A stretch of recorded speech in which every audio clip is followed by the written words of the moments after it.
Bien,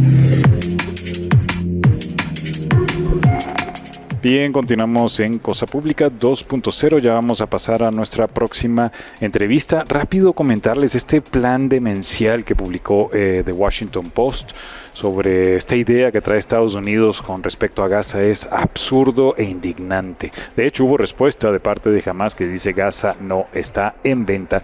Hay una nota de la agencia AFP que cuenta que el supuesto plan del gobierno de Trump, al que tuvo acceso el diario Washington Post, contempla la reubicación, dice, voluntaria de los casi 2 millones de residentes de Gaza en otros países, o lo que dicen ellos, zonas seguras dentro del territorio, que está devastado por casi 2 años de guerra, mientras dura la reconstrucción de la ciudad o de la franja de Gaza.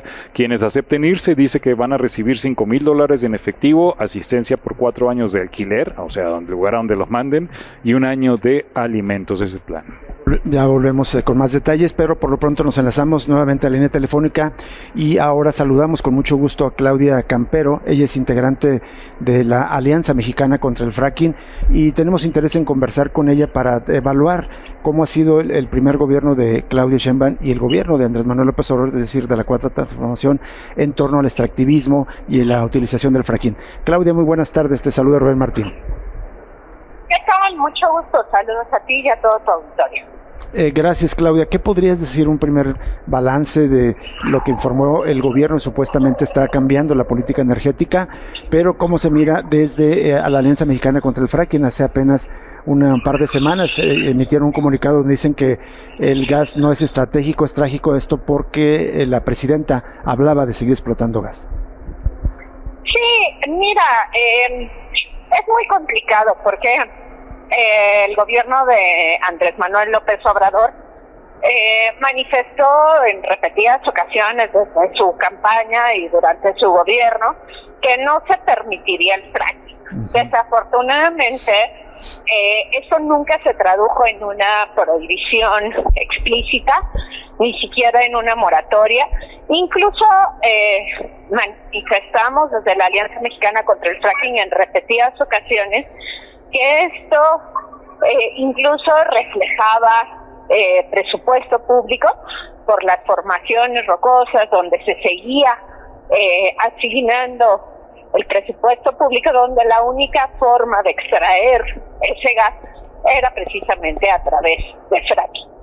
Ahora, en este gobierno se presenta el plan de Pemex, que precisamente, como dices, no es estratégico, está lejos de ser estratégico, pero es un plan que da un banderazo completo, si no explícito, totalmente claro en torno a practicar fracking. ¿Y por qué decimos esto? Porque no utiliza la palabra fracking, pero sí habla de la necesidad de extraer gas de formaciones de mayor complejidad. Usa palabras pues muy técnicas para evadir ser explícitos en el tema del fracking, pero va para adelante con esta agenda. Y es muy preocupante porque si bien su evaluación inicial es que tenemos una dependencia demasiado alta en el gas norteamericano, lo cual es totalmente verdad, en vez de estar buscando las alternativas energéticas que fueran descentralizadas, renovables, con una perspectiva realmente de entender la transición energética justa que se requiere, lo que busca es decir, bueno, pues dado que Estados Unidos ha estado sacando el gas con fracking, ahora lo haremos de este lado de la frontera. Y bueno, hay que decirle al auditorio que esto tampoco es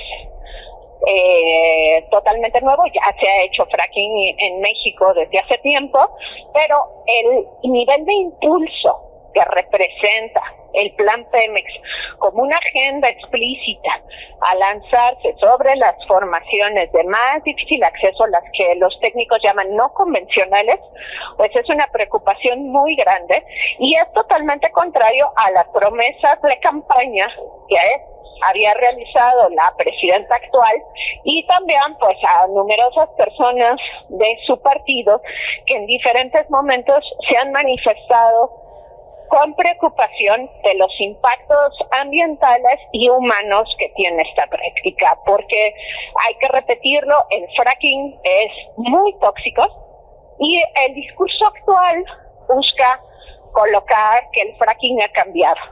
Y creo que es importante destacar que si bien el fracking ha cambiado a ser aún más tóxico, aún más sediento, se usan más volúmenes de agua, se perfora más profundo y más lejos, se usan aún más químicos. Entonces, está lejos de haber cambiado hacia una técnica que fuera ambientalmente mejor. No hay manera de vestir el fracking de algo sustentable, esto es una mentira y pues la verdad es que es muy preocupante que se utilizan estas trampas en el lenguaje durante el documento que estudiamos del plan de Pemex, que en realidad pues están queriendo ocultar algo que a todas luces está claro que no nos conviene desde una perspectiva ambiental, pero tampoco desde una perspectiva de salud, ni tampoco desde una perspectiva del cuidado de las comunidades que están cerca o vecinas a los sitios de extracción. En este momento, Claudia Campero, ¿hay explotaciones de Pemex del gobierno mexicano mediante fracking? Sí, digamos, para explicarlo de manera más sencilla para el auditorio, particularmente la extracción en la zona de Burgos, pues sigue siendo con fracking, pero la manera en que se busca empujar, digamos, la frontera técnica de hacer más fracking, sí hace una diferencia en la cantidad de agua y de tóxicos que se utilizarían en la inyección para la extracción de gas y petróleo de estas formaciones. O sea, la magnitud de la forma de extracción va cambiando y esto es lo que de manera muy explícita está haciendo el plan de Pemex, es decir, que sí van por esas formaciones y pues que no están preocupados por las consecuencias que eso tendría, particularmente para el agua. El tema del fracking y el agua, pues es una relación realmente muy preocupante. Claro. Siempre que hay fracking estamos hablando de una gran cantidad de agua. Algunos políticos han dicho, no, es que ahora se hace con propano. La realidad es que esto es una técnica experimental que se mantuvo experimental por más de una década. No es algo que se ponga en práctica porque ni siquiera costea. Entonces, es mentira que se use agua, por ejemplo, salobre, porque en realidad los equipos se corroen altamente si se utiliza agua salada. Entonces, se requiere pues agua normal, agua dulce, agua que no tenga gran cantidad de contaminantes, porque pues los equipos que se utilizan son sensibles, son caros, y parte de la técnica precisamente depende en las características físico-químicas del agua para que se lleve a cabo esta manera de abrir las rocas y que se pueda extraer los hidrocarburos. Hola Claudia, te saluda Jesús Estrada, un gusto escucharte. Quería hacerte una pregunta, Claudia. Ayer me llama la atención, pues fue la renovación de la Suprema Corte de Justicia de la Nación como parte de la reforma judicial y hubo un evento donde los nuevos ministros se purificaron, realizaron rituales, digamos, indígenas, recibieron el bastón de mando, muchos simbolismos, sobre todo respeto supuestamente a las comunidades indígenas. Pero te lo pregunto porque ayer mismo una protesta fuera del Palacio Nacional de parte de comunidades indígenas de San Luis Potosí exigiendo el rechazo al fracking en esa entidad. Entonces quiero preguntarte ¿con este nuevo poder judicial habría posibilidad de hacer algo por ese camino para frenar o evitar la práctica del fracking? Pues mira, desde la perspectiva de las organizaciones, de los movimientos, siempre hemos utilizado una diversidad de estrategias para intentar pues defender al ambiente, defender a las comunidades, y definitivamente pues estaremos buscando los canales y las formas en que esto se pueda llevar a cabo, pero al mismo tiempo que vemos esa como una posible estrategia, pues las estrategias son múltiples, ¿no? Y por ejemplo, esta voz que nos dan ustedes ahorita para hablar con el público, para que se involucre, es una parte muy importante de la conversación, porque sabemos que las decisiones también tienen que ver con poder, y el poder que tiene una opinión pública informada, preocupada por los temas sociales y ambientales, pues cambia los balances a los que nos exponemos. Entonces, justamente, pues la oportunidad de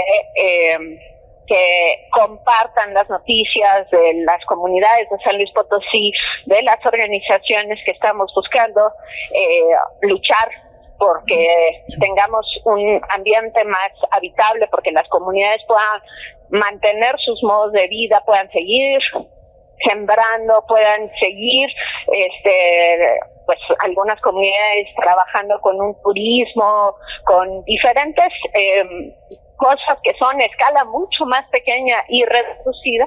Es importante destacarlas, y por eso es que es importante diversificar estas estrategias, porque sabemos que una sola no necesariamente nos va a dar la salida. Sabemos que los jueces y las juezas también se influyen por la opinión pública y las presiones políticas y económicas que puede haber, y para que nosotros podamos emparejar un poco más el nivel del campo, pues tenemos que hacer este trabajo de información, de difusión y de involucramiento. Pues ojalá que sí cumplan. Claudia, se nos acabó el tiempo. Solo una última pregunta en cuestión de segundos. Un balance muy rápido que puedas ofrecer en general de lo que ha sido en el primer año de gobierno de Claudia Sheinbaum en materia de extractivismo de minería.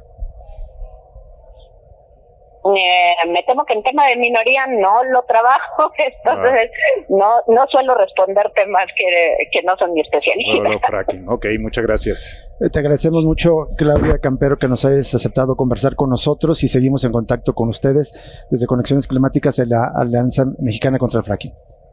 Muchísimas gracias, encantada, estoy a la orden. Gracias. Buena tarde, Claudia Campero. Que por cierto, la Alianza contra el Fracking la semana pasada realizó una protesta en la Ciudad de México, y esto porque se celebró la Cumbre Ministerial de América Latina y el Caribe. Fue la sede de la Ciudad de México con participación de representantes de 22 países, y ahí protestaron para exigir el fin del fracking en México, pero también en América Latina. Vamos a una pausa y volvemos con más información para cerrar el martes 2 de septiembre aquí en Cosa Pública 2.0.